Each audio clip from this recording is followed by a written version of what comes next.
First, the Persian War finally ends with the result that Athens won. We will have an overview of this war. In 498 BC, Persian Empire led an army out, and its target is Athenians.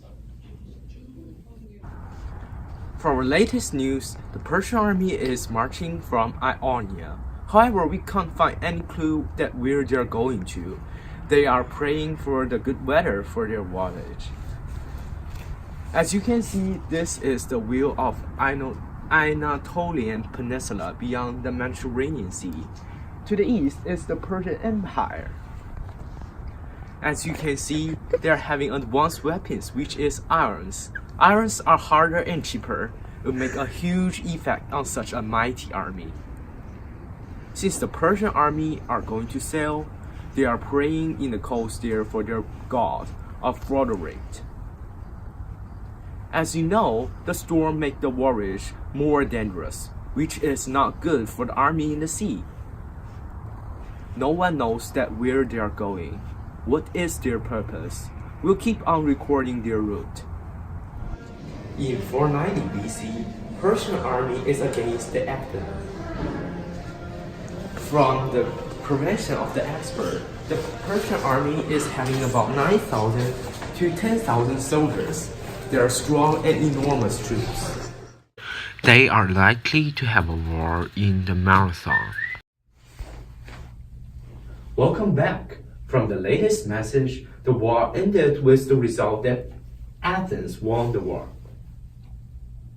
Though Persian had an advantage of participants, but they lost the battle, and they also got 6,000 men dead. This means this battle is the end of the Persian War. Athens had about 10,000 people, and they lose less than 200. They also won the war.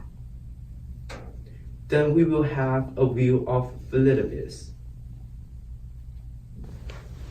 Though Athens won the battle, their city was defenseless. As tradition, the army leader chose Philippides to race back to Athens. He ran 26 miles and brought the message. After that, he collapsed and died. For Athenians, go vote to the city center. You're able to vote if you are a free Athens man. Here will be a part of advertisement. Enjoy.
In a world where Aphrodite's jealousy has no bounds, where no other woman can be as desirable as she.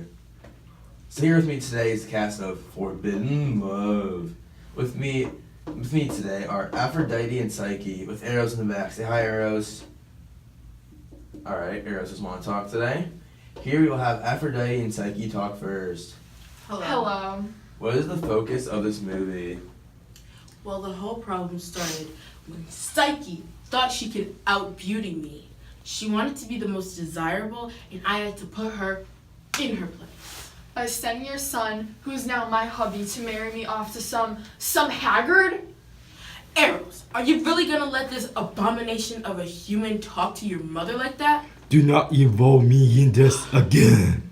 Ladies, please, let's get this together. I'm immortal, big head. I earned my immortality because I'm too slick thanks to you, sending me down to lose my life for the underworld to the handsome man in the corner. You should be glad to call your son. If he didn't come into my rescue after you trapped him in a palace, I wouldn't even be immortal. So this is all your fault, as usual.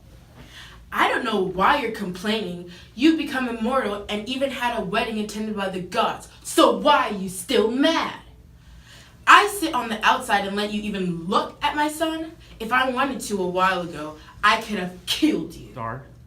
I'm mad because you put me through so much just to prove myself. You sent me to pick wool from a deadly sheep, fetch water from a cliff mortals can't even get on, sort enormous amounts of grain, and then sent me to retrieve a box from the underworld. You set me up for death, and you know it.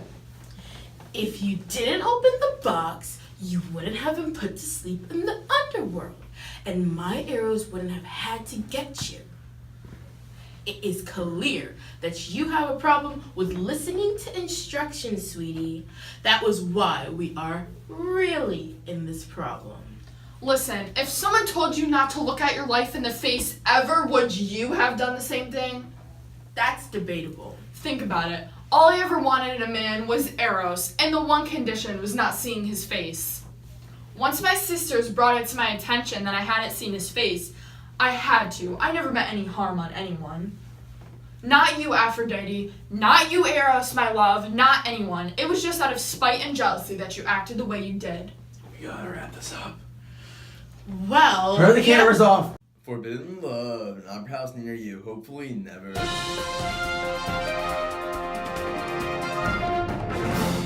Yeah, back from our Channel Troy news report.